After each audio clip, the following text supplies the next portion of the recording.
السلام عليكم ورحمة الله تعالى وبركاته دمان ومدى الصوماليد ميل بعد عالم كجوكتان أولالكين محمد فارح waxaan rabaa maanta inaan ka faaloodo xukuumadda nabad iyo nolol waxqabadkeeda iyo qaladaadka ay gashay sidaa ogtihiin mudane maxamed cabdulaahi farmaajo waxaa la doortay bishii 8 2017 maantu ay tahay taariikhdana waa bisha 7 8 2018 waxaa kasoo wareegtay 1 sano iyo 5 bilood juusta ayuu mudane maxamed cabdulaahi farmaajo dhammaystay waxaan rabaa inaan ka hadlo waxqabadkeeda iyo qaladaadka ay gashay haddaan ku hormaro waxqabadka waxaan ku tilmaamay in ay xukuumadda nabad iyo nolol ay qabatay 10 waxqabadood oo la taaban karo oo aada iyo aada u weyn sida tan ayaana u dhacday mudane maxamed cabdulaahi farmaajo markii la doortay February 8 2017 wuxuu doortay ra-iisul wasaare mudane xasan cali kheyre xilligaas wadanka waxaa ku jiray abaar aada iyo aada u ba-an waxaa lagu tilmaamaa 6 milyan iyo bar ummad soomaaliyeeda inay saameyn doontana ka hortagna ay u baahan tahay isla markii waxay ra-iisul wasaaraha iyo madaxweynahaba ku dhawaaqeen inuu wadanka ku jiro abaar ba-an caawinna waxay weydiisteen ummadda soomaaliyeed kuwa dibadda jooga iyo kuwa wadanka joogaba iyo beesha caalamkaba waxay baajiyeen oo ka hortageen abaartii halkaas ayayna ku damiyeen waxqabadka labaad la dagaalanka musuqmaasuqa xukuumadihii iyo dowladihii ku horeysay xukuumadda nabad iyo nolol waxaa lagu tilmaamaa inay yihiin dowladooyin aada iyo aada korrupt u ah xun lacagta dhaco madaxda soomaaliyeedna kala qaybsadaan mahad waxaa iskale wasiir beyle oo ah wasiirka maaliyadda marka uu qabsaday xukunka wuxuu ka hortagay lana dagaalamay musuqmaasuqa waxaa ku ammaanay IMF iyo World Bank iyo caalamkii intiisoo kale waxaa lagu tilmaamay dowladdan inay tahay dowladdii ugu aaminka fiicnayd IMF haddee waxay tiri sidan aan kusii socotaan SMP3gii shala soo baxay wuxuu sheegayaa in ay dowladda Soomaaliya saartay jid aada iyo aada u fiican hadday saan kusii socotana deenta 5 bilyan iyo barka dollar waa laga cafin doonaa Soomaaliya lacagteedana way soo printer garaysan doontaa waxqabadka saddexaad wasiirka hawada iyo transportationka mudane maxamed cabdulaahi omar wuxuu soo celiyay hawadii Soomaaliyeed oo 28 sano laga xukumayay magaalada Nairobi Kenya maanta waxaa laga xukumaa magaalada Muqdisho hawada Soomaaliya oo idil taasina waa guul u soo hooyatay ummadda Soomaaliyeed oo idil waxqabadka afraad ansixinta sharciga isgaarsiinta wasiir canshuur wuxuu suubiyey sharci isgaarsiinta baarlamaanka waa ansixiyeen aqalka sarena waa ansixiyeen madaxweyne farmaajona uu ku doogay qalinka saxiixa taasi waxay tilmaamaysaa in ay Soomaaliya dowladeeda la soo laabatay numberka 252ga iyo .so oo markii hore ganacsatooyin Soomaaliyeed ay haysan jireen kana macaashi jireen lacagtii hadda kasoo halkaas laga helaa isgaarsiinta iyo postiga iyo telecommunicationkaba dowladda Soomaaliya ayay ku dhacaysaa taasna waa guul midda shanaad mudane maxamed cabdulaahi farmaajo wuxuu hadda wadaa uuna hagaajinayaa ciidanka Soomaaliya ayuu dib u dhis ku suubinayaa waana xukuumadooyinkii ka horeeyay xukuumadda nabad iyo nolol waa mid aan suubinin aanan isku dayin inay suubiyaan ciidan qaran oo Soomaaliya oo SNA ah taasoo hadda mudane maxamed cabdulaahi farmaajo uu suubinayo oon rabay ciidankii qaranka Soomaaliya oo tayada lahayd cirka dhulkii badda inuu suubiyo waxqabadka lixaad soo celinta muwaadiniin Soomaaliyeed ee ku xirnaa caalamka oo idil sida Liibiya Ethiopia India Seychelles ugu yaraan 500 ilaa 600 iyo Yemen ugu yaraan 500 ilaa 1000 Soomaaliyeed oo dhalinyaro iyo haween iskugu jiro iyo dad waaweyn dad yarba ayaa lagu soo celiyay Soomaaliya midaas oo Soomaalida meel walba caalamka joogtay ee ku farxday khaasatan dadkii ku dhibaataysanaa waddanka libiya oo jirdilka iyo addoonnimada carabta liibyaanka ay u isticmaalayeen. waxqabadka toddobaad, xukuumadda nabad iyo nolol oo hor dhigtay khaasatan wasiirooyinkoodii 16 sharci baarlamaanka Soomaaliya. ka hor xukuumaddan ma jiri jirin xukuumadii hore kale inay baarlamaanka hor dhigaan sharciyaal waddanka muhiim u ah. taas waxay ku tusaysaa wasiirada qaarkood oo Soomaaliyeed inay shaqo fiican ay wadaan. waxqabadka sideedaad, dhisitaanka calaaqaadka ama saaxiibtinimada arrimaha dibadda. dowladdan waxaa lagu ammaanaa inay saaxiibo badan caalamka ku yeelatay, soo jiidatay waxqabadkeeda. midaasna waa mid ammaan mudan. maanta dowladda Soomaaliya oo hogaaminaya maxamed cabdullaahi farmaajo ra-iisul wasaare waxaa waa caalamkii dhan albaabkeeda loo furay, waddan walba waa soo dhaweynayaa. waxaana la arkay waxqabadkay hayaan inay tahay waxqabad fiican oo aan hore Soomaalida looga baran. waxqabadka sagaalaad, xasilinta caasimadda xamar. waa ku guuleysteen inay xasiliyaan caasimadda xamar. ciidan ayay xukuumaddan u suubisay xamar ilaaliso. qaraxyaashii waa ka joogsadeen, inkastoo shalay qarax dhacay, intii dhimata allah u naxariisto. laakiin sidii awal ma ahan maanta. muddo 4 bilood ilaa 3 bilood iyo bar qarax ma dhicin, shalaa ugu horreysay. laakiin xukuumadooyinkii horeeyey iyo dowladihii ka horreeyey oo Soomaaliyeed way ku fashilmeen. xamar mar walba qaraxa ka dhici jiray, laakiin maanta waxaad u malaysaa inay yaraatay, ciidanna loo suubiyey. ugu dambeyntii, waxqabadka 10aad, wasiirka waxbarashada wuxuu suubiyey manhajka Soomaalida. waa markii ugu horreysay Soomaaliya loo suubiyey ardaydeeda manhaj ay Soomaali leedahay. ka hor waxaa wax lagu baran jiray manhajka Qatar, manhajka mataqaana Imaaraadka, Kenya, Ethiopia. wasiirkan wuxuu suubiyey manhaj Soomaali ee leedahay, ardayda Soomaaliyeedna ee wax imtixaanka iyo mataqaana waxbarashada kaga qaadan karaan. halkaas waxaan kusoo gabagabeeyey 10kii waxqabadood oo ugu muhiimsanaa xukuumadda nabad iyo nolol uu hogaamiyey mudane maxamed cabdullaahi farmaajo ee ra-iisul wasaare kheyre. waxaan u gudbayaa haddana qaladaadkii iyo dhaliisha ay suubiyeen 1 sano iyo 5 bilood ee waddanka ka talinayeen. waxaan ku tilmaamay inay 7 qalad ee xukuumaddan gashay. 1, waxay magacaawday khaasatan ra-iisul wasaare kheyre wuxuu magacaabay 68 wasiir ku-xigeen iyo wasiiro dowlo. taas waxay ku tusaysaa inuu qancinayay ama xukuumadda ay qancinaysay qabiilooyinka Soomaaliyeed. 68doodana waxaa ka shaqeeyo 10 wasiir kaliya.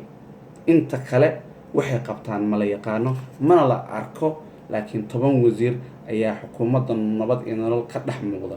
waan soo tirnayaa magacayaashooda: wasiirka maaliyadda mudane Bayle, wasiirka hawada iyo transportationka mudane maxamed cabdullaahi salaad Omar, wasiirka arrimaha dibadda Axmed Ciise Cawad, wasiirka waxbarashada cabdiraxmaan daahir cusmaan, wasiirka maalgashiga iyo qorsheynta Jamaal Maxamed Xasan, wasiirka boostada iyo telecommunicationka injineer cabdi canshuur xasan, wasiirka ganacsiga iyo industrieska mudane xayir maareeye, wasiirka kalluunka mudane cabdiraxmaan cabdi xaashi, iyo wasiirka cadaaladda xasan xuseen xaaji. waa 9 wasiiroo maanta shaashada ka dhex muuqda, waxqabadkoodana la arko, shaqadoodana la arko. laakiin inta kale waxaad u malaysaa inaysan la arkin shaqadooda iyo waxqabadkooda, in la arkinin un mataqaana magacuyaal yihiin iyo beelo qancis.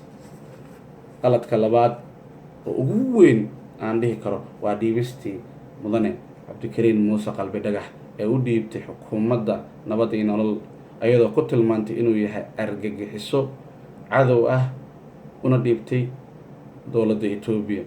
inkastoo hadda ay soo deysay dowladda Ethiopia, taasi wuxuu ahaa qalad aad iyo aad u weyn ee xukuumadda nabad iyo nolol gashay. ummadda Soomaaliyeed meel walba caalamka joogana gilgilay. waxaan leeyahay, maadaama hadda qalbi dhagax la soo daayay, inay xukuumadda ka raaligelinayso qalbi dhagax, magdhowna ka bixiso asagii reerkiisa, raaligelin buuxdana xukuumadda nabad iyo nolol khaasatan ra-iisul wasaare kheyre uu hogaaminayo iyo mataqaanaa wasiirkii mataqaanaa ku dhawaaqay aridaas yiri waa argagixisay iyo wasiiroontoodaba inay ka raaligeliyaan magdhowna siiyaan. qaladka saddexaad oo ugu weyn waxaa weeye caburinta ee xukuumadda ku hayso mucaaradka. waxaan soo qaadanayaa mudane cabdiraxmaan cabdishakuur markii lagu weeraray gurigiisa laguna dilay 6 askari oo ilaalinaysay. taasi waxay ahayd qalad aada iyo aada u weyn. waxay ahayd hadduu cabdiraxmaan cabdishakuur qalad suubiyey uu ama mataqaanaa in waxay ahayd maxkamadda looga yeero waraaq gurigiisa loo dhigo, laakiin maahan in lala dagaalo 6 askari oo Soomaaliya halkaas lagu dilo. taasi waxay ku tusinaysaa xukuumadda nabad iyo nolol in ay aada iyo aada u tahay mataqaanaa u bisleen xagga siyaasadda ama u adkeysashada xagga mucaaradka.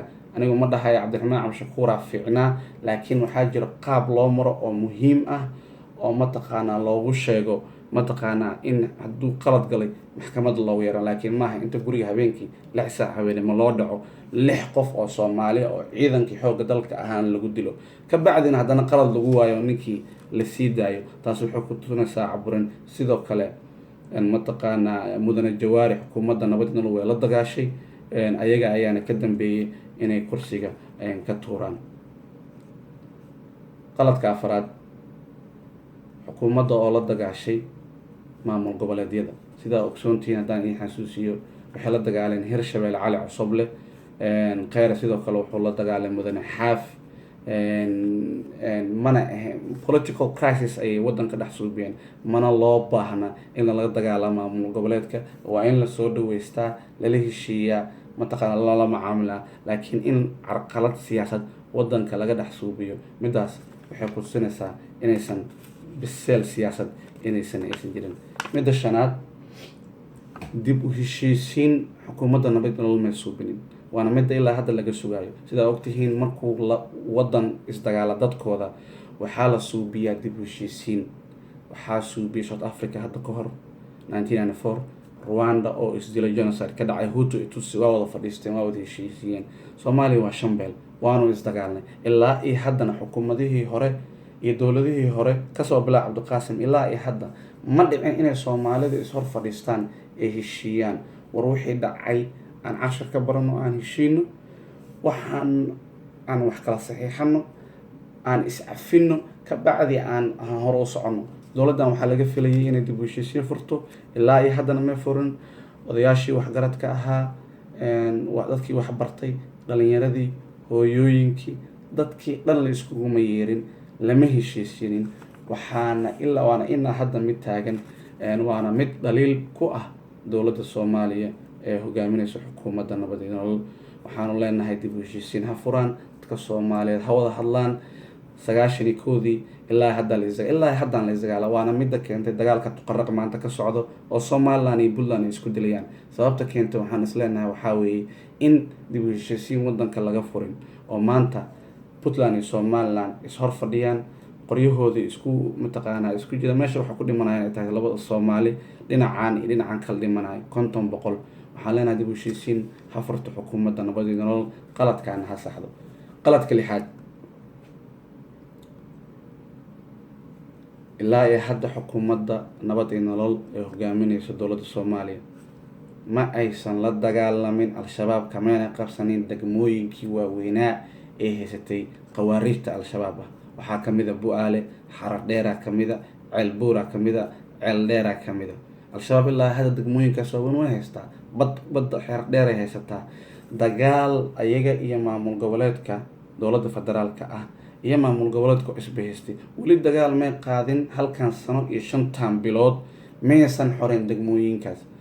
waan ognahay ama ogahay in mudane maxamed cabdullaahi farmaajo oo ballan qaaday 2 sano gudahooda inuu al-shabaab wadanka kaga taqallus doono, ka xoreyn doono. 2 sano, 1 sano iyo 5 bilood ayaa hadda dhammaatay, waxaana hartay oo keliya 7 bilood.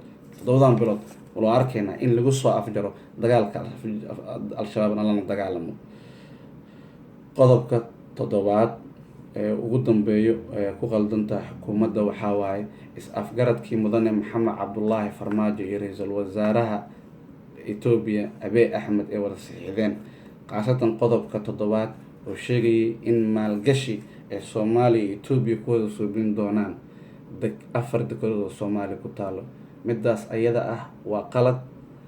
Is-afgaradkana waxaa looga baahan yahay xukuumadda qaladka ee gasho weeye inay ka laabato Ethiopia in loo ogolaanin bataatanba inay maal gashato Soomaaliya ayadaa Soomaaliya maal gashanayso ama lacag deyna World Bank Soomaaliya ha ka soo qaadato ama ganacsatada Soomaaliyeed ha bixiso ama Qatar iyo Imaaraadka ha dhisaan, laakiin ma dhici karto, waana mid qalad oo weyn adduunka meel ee ka dhacdana ma laha in wadan daris ah oo aan isdagaalin cadowtinimo naga dhexeyso inuu soo baxo oo wadan kale maalgashado.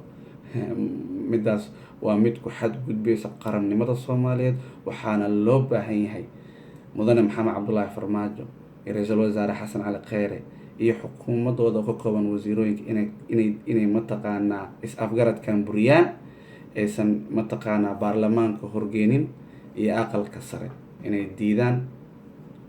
ugu dambeyntii intaas waxaan kusoo gabagabeynayaa waxqabadkii iyo qaladaadkii. waxqabadkii oo ahaa 10, qaladaadkii oo ahaa 7. anigu waxaan ahay wadani Soomaaliyeed oo jecel dowladda Soomaaliya iyo xukuumadda nabad iyo nolol oo hogaaminaya mudane Maxamed Cabdullaahi Farmaajo iyo Xasan Cali Kheyre inay guuleystaan mataqaanaa wadankana uu baraar iyo bashbash iyo barwaaqo gaaro. waxaan ku taageersanahay wax walba ee saxsan ee qabtaan. waxaan ku dhaliilayaa kagana soo horjeesanayaa qaladaadka ay suubiyaan, waana u tilmaamayaa oo waan saxaynaa miihil, laakiin taageero xukuumadda nabad iyo nolol iska taageero, indhana lahayn dhagana lahayn, qalad iyo sax ku taageeraya midaas anigu miihi. sidoo kale maahi mucaarad kaga soo horjeedo xukuumadda nabad iyo nolol mudane Farmaajo iyo Kheyre qabiil ahaan kaga soo horjeedo ama inay fashilmato dowladda Soomaaliya rabto xaasidnimo iyo cuqdadnimo ku jirto miihi midaas. laakiin saan sheegay waxaan ahay muwaadin Soomaaliyeed oo jecel dowladdiisa Soomaaliya inay guulaysato iyo xukuumadda nabad iyo nolol aan taageero inay guulaystaan, qaladaadkoodana ay saxaan, ay hagaajiyaan, waxyaalaha ay ku fiican yihiinna ee mataqaanaa sii hana qaadaan, kuna sii dhiiradaan inay waxyaalo badan oo fiican ay qabtaan. fadlan walaal ka dhiibo fikirkaaga caafimaad kale adoo qofna caynin. maxay kula tahay 1 sano iyo 5 bilood ee dowladda Soomaaliya qaasatan xukuumadda nabad iyo nolol ay jirtay maxay qabatay oo waxqabad ah, maxay qaladay oo qaladaad ah? fadlan ka dhiibo fikirkaaga, faafi videogan, la share garee saaxiibada iyo familkaaga. waxaan idin leeyahay nabad iyo nolol. kheyr ayaan idin rajeynayaa.